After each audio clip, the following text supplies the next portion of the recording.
کہ وہ سارے مورے جو پیادوں کے پیچھے چھپے ہوئے تھے وہ سامنے آ جائیں،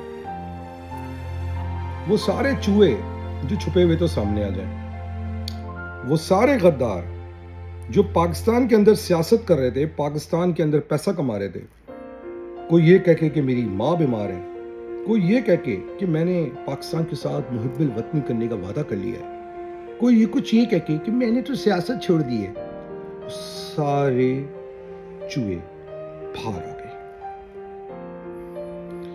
اور اگر یہ چوہے سارے کے سارے ایک ساتھ جمع ہو گئے ہیں تو پھر کیا ہوگا؟ جب وہ سارے مورے سامنے آ گئے تو آخری ہدف بادشاہ، اور ہدف کیا ہے؟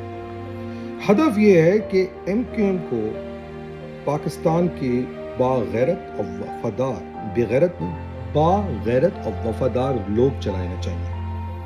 ایم کیو ایم شہری سندھ کی ضرورت ہے، اور آپ نے دیکھ لیا ہے کہ ان موروں کو بچانے کے لیے، الطاف کو بچانے کے لیے، نہ صرف کہ ایم کیو ایم پاکستان کے اندر لوگ، بلکہ وہ جماعتیں جو ایم کیو ایم سے گھبرائی ہوئی ہیں کہ اگر ایم کیو ایم دوبارہ طاقت پکڑ لیتی ہے با قیادت، با کردار قیادت کے ساتھ، وہ سب گھبرانا شروع ہو گئے اور انہوں نے اپنے خزانوں کی منہ کھول دی ہیں، انہوں نے اپنے میڈیا اینکرز کی منہ کھول دی ہیں، انہوں نے حتیٰ کہ سوشل میڈیا پہ دبا کے پیسہ خرچ کرنا شروع کر دیا ہے۔ مگر ہوگا کیا؟ ہوگا وہی جو انشاءاللہ اللہ تعالیٰ کو منظور ہے، کیونکہ پاکستان نے قائم اور دائم رہنا ہے، اور اس کے محب وطن بچے اس وطن کے لیے اپنی جان اور قربانی دینے کو تیار ہیں۔ اس بات کو ذرا ذہن میں رکھیے کہ وہ لوگ جو آج بھی الطاف حسین کے کہنے پہ بہک رہے ہیں، ان کو سوچنا چاہیے کہ وہ ملک سے غداری کے مرتکب ہیں۔ وہ لوگوں کو یہ سوچنا چاہیے کس طرح الطاف حسین جب ان سینئر قیادت کی خاندانوں کو ذلیل و خوار رسوا کر سکتا ہے، آپ کیا بیچتے ہیں؟ ایم کیو ایم پاکستان کی مقامی قیادت نے بھی شاید وہی روش اپنائی ہوئی ہے۔ ہمیں روز سننے میں آتا ہے کہ کس طرح شہدا اور اسیروں لاپتہ کارکنوں کے خاندانوں کو ذلیل کیا جاتا ہے، ان کو پوچھا بھی نہیں جاتا، اپنے ڈرامے کے مشاعروں پہ، اپنی ڈرامہ بازیوں پہ تو خرچہ کر دیا جاتا ہے، مگر ان کو جب دینے کی بات آتی ہے تو ایک چائنا کی امداد کی بوری اور چائنیز کا تھینک یو سو مچ وہ دے کے تصویریں کھنچوا کے ان کو ذلیل کیا جاتا ہے۔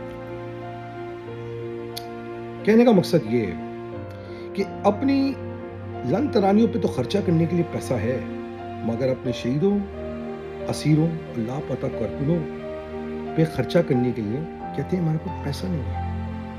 خیر، شاید اسی لیے یہ اس پریس کانفرنس کی بڑی ضرورت تھی، اور اس پریس کانفرنس سے ہوا کیا؟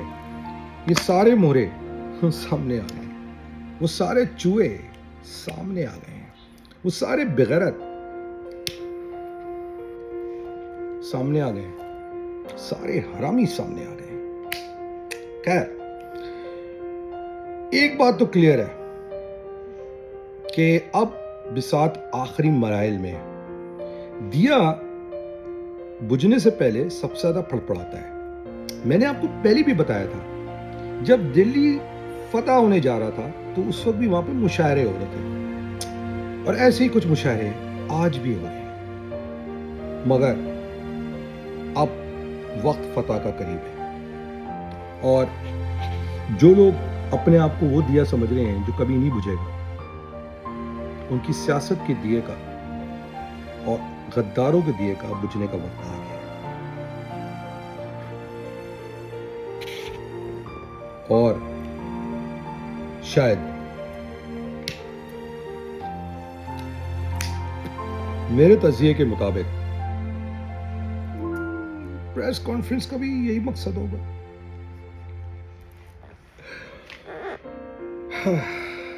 وہ کہتے ہیں نا کہ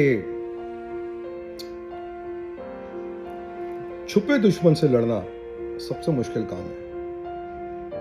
اگر ہم نے اپنے اصل دشمن سے، جس نے اس شہر کو تباہ برباد کر دیا ہے، اس سے لڑنا ہے تو پہلے اپنی صفوں کے اندر محب وطن پاکستانی، قوم سے وفادار لوگ جنہوں نے قوم کو بیچا نہیں ہو، ان کے ساتھ یہ جنگ لڑنی ہے۔ ملک قوم کے غداروں کے ساتھ یہ جنگ لڑی نہیں جا سکتی۔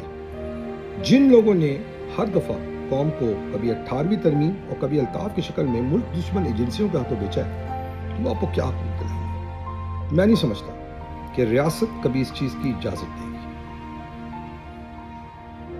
مجھے یہ لگتا ہے کہ خوف کے مارے بہت سارے لوگوں نے اپنے آپ کو ایکسپوز کر دیا اور شاید یہی مقصد تھا۔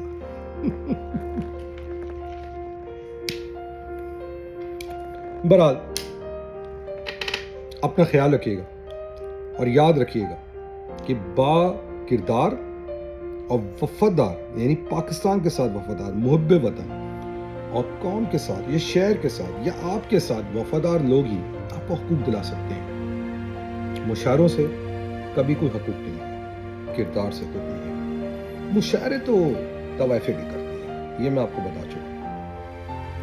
پاکستان زندہ باد، پاکستان آرمی زندہ باد، جے ماجد۔ اپنا خیال رکھیے، اللہ حافظ۔